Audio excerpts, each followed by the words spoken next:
Hello. Say hello. Zoomies. Zoomies.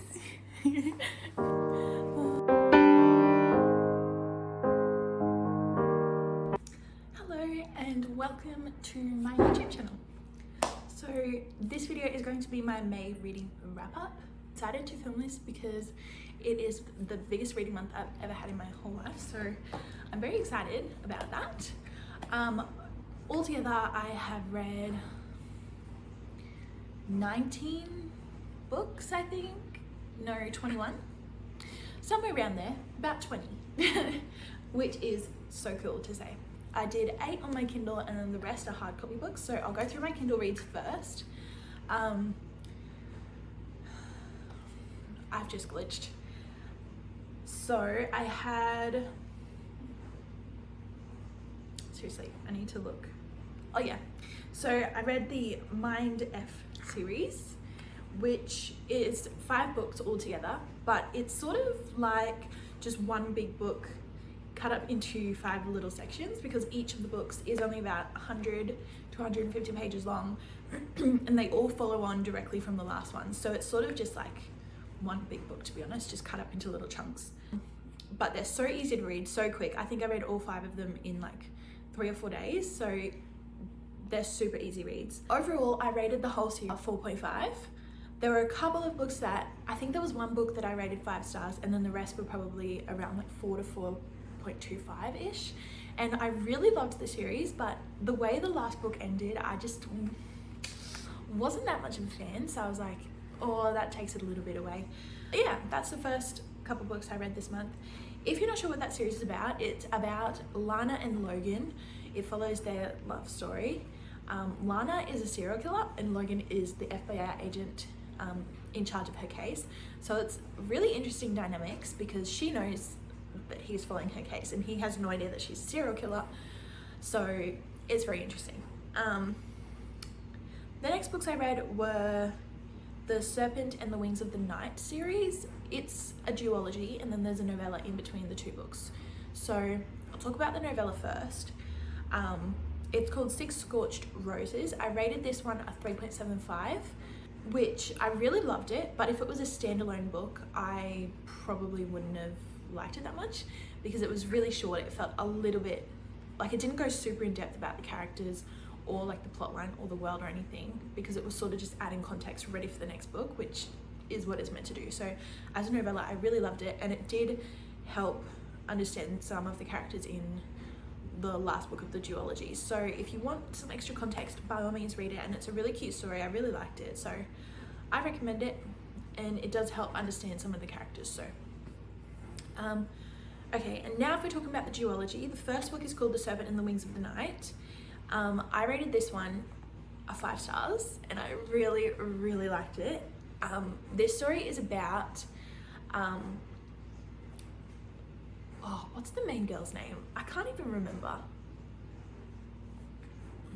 I remember the guy's name. All I can think of is Feyre, and that is not it. That's from Akatar. Anyways, doesn't matter. The main girl, she is a human, and then she lives in the vampire city. So she's put herself into this competition with all the rest of the vampires where they compete to the death pretty much in all these little like tasks and tournaments, and then the one person who survives at the end gets a wish granted by the god of that country or whatever it is. So she's competing in this competition, and then there's a guy, and it follows like their love story as well, and it's amazing. I just highly recommend. That's all I say. And then the last book of this series is The Ashes and the Star-Cursed King. I can't really say much about this book because it'll give away things from the first one, but I think I rated this one a 4 stars, and it was really good. I loved it, but it was more like war politics. It wasn't so much like, I don't know how to explain it, but I liked the first book better, but the second book was amazing, and yeah, that's all I say. I really liked it. So 4 stars. Okay, that's all that I read on my Kindle this month. And all of those books that I talked about just then are on Kindle Unlimited, so bonus. Okay, now let's start my physical reads. we'll keep that one for later. The first one is called Elizabeth Finch by Julian Barnes.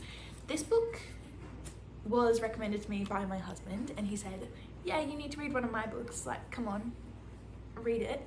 And I was like, okay, cool. I started reading it, and I was like, did you like this book? And he was like, no, I made you read it because I hated it. So I was like, cool, thanks for that. And I did end up DNFing this book, and you can sort of see exactly where I DNF'd it, like a third of the way through. But I didn't hate it. I would have kept reading it, but I was really excited to read some of my other books, so I was like, I don't want to waste my time if I'm not really enjoying it, so I just went, put it down. But if you're into sort of history and some underlying philosophical messages, then you'll probably love this book.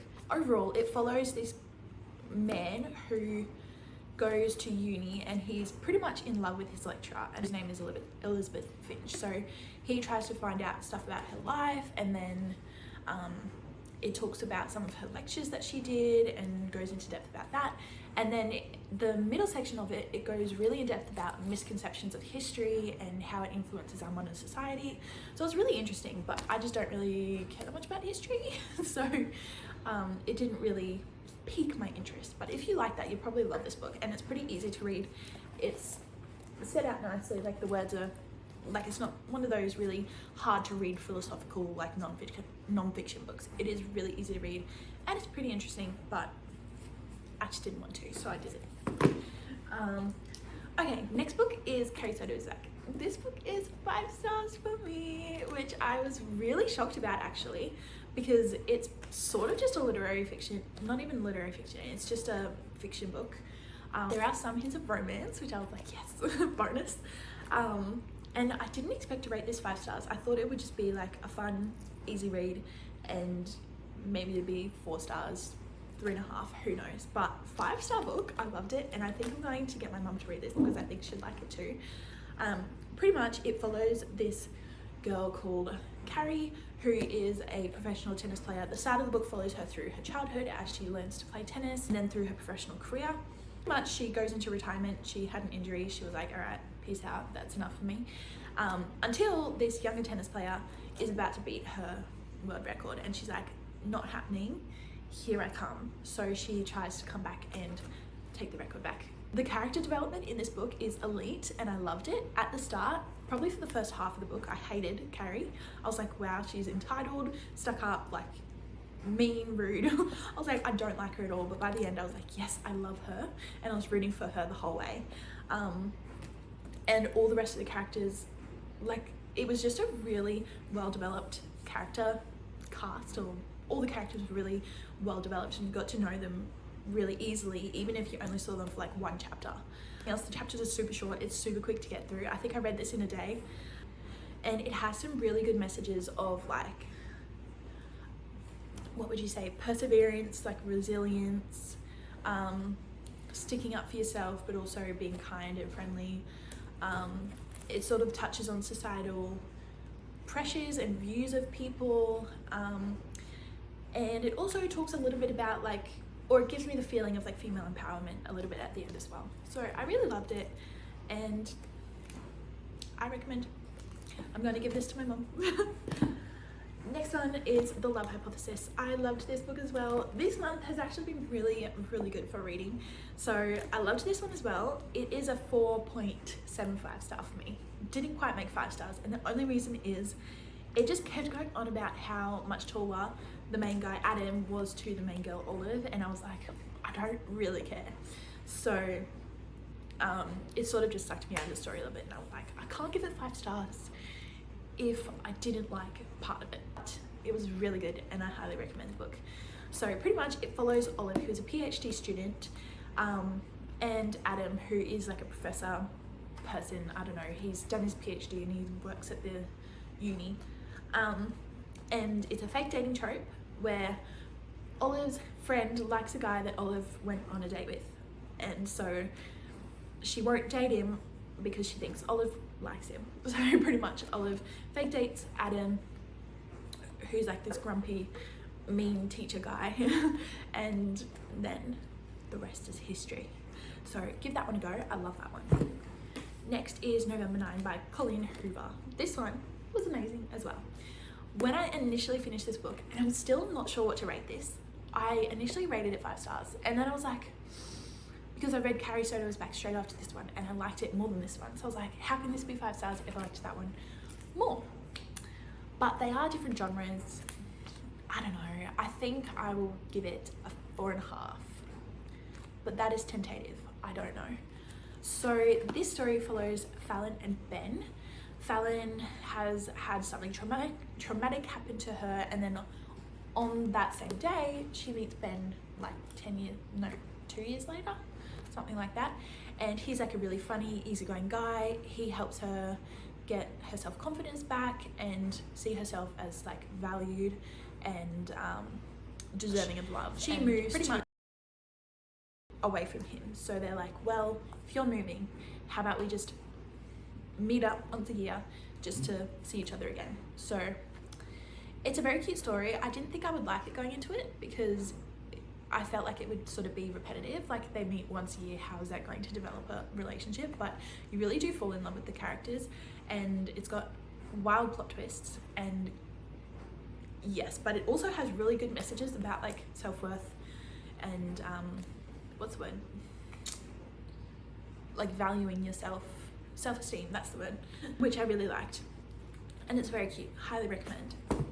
Okay, the rest of my books for the month are all part of a series, which is the Shatter Me series. I'm finally reading it and I've almost finished. One I'm reading at the moment, which I'm including it in the video because it's the last day of the month, but I might finish it today, we'll see. So I'm up to Defy Me.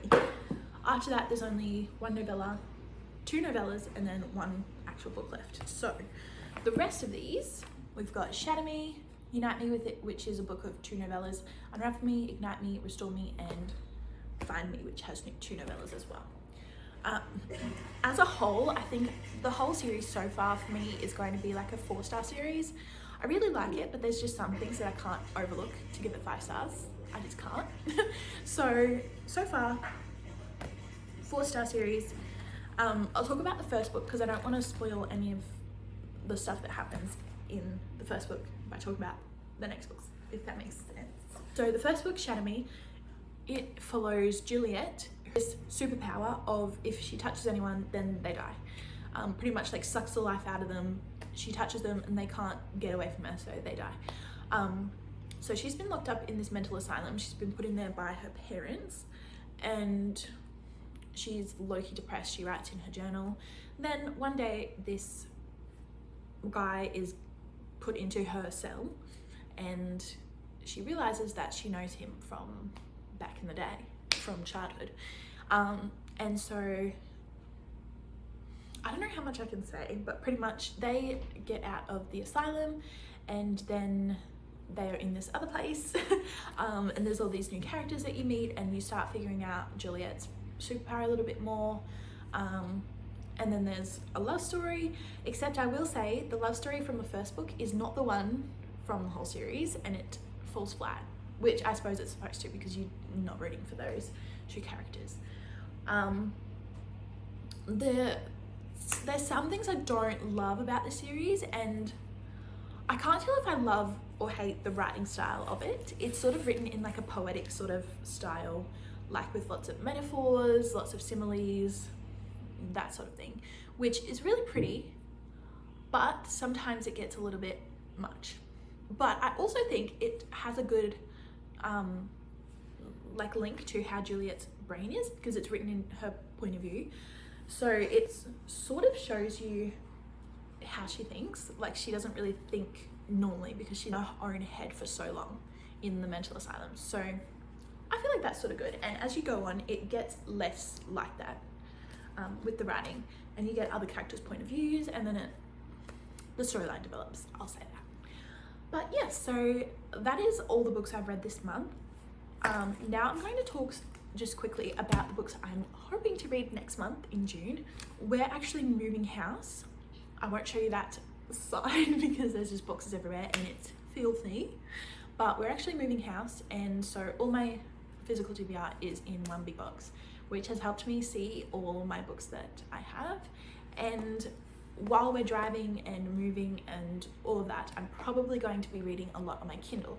So the Kindle reads that I have that I could potentially read, I'm very much a mood reader, so who knows what I'll end up reading. But I have 2 Alice Finney books. I've got His and Hers and Sometimes I Lie by Alice Finney. I have Darling Venom, which is on Kindle Unlimited. All of these are Kindle Unlimited, so then and The Cruel Prince trilogy as well. So that's 6 books that I've got on here ready to go. And then also, if I finish those and I still don't have access to my physical TBR box, then I can also read Haunting and Hunting, I think that's what they're called, Adeline by Carissa Broadbent, which are on Kindle Unlimited as well. So that gives me 9-ish, right? I can't count, who knows. That gives me a fair few books to choose from my Kindle. And then I have just received the Throne of Glass box set, which I'm very much looking forward to, but I'm sort of OCD, as you can see with this series. I have to read the whole series together, so I have to be very much excited and in the mood to go into that series. Otherwise, I will probably DNF it and then get burnt out on a book burnout. But I do have that series that I can read. Otherwise, I have some standalone romance books, such as The Hating Game. I've got the Fine Print series. I've got Good Girl's Guide to Murder series. I've got, what other books? I can't even think right now, but it doesn't matter. I've got a bunch of physical books that I can also read. So that's sort of what my June is looking like, and that's all from me. So I hope you enjoy my reading wrap up, and I hope you can get some recommendations from these books.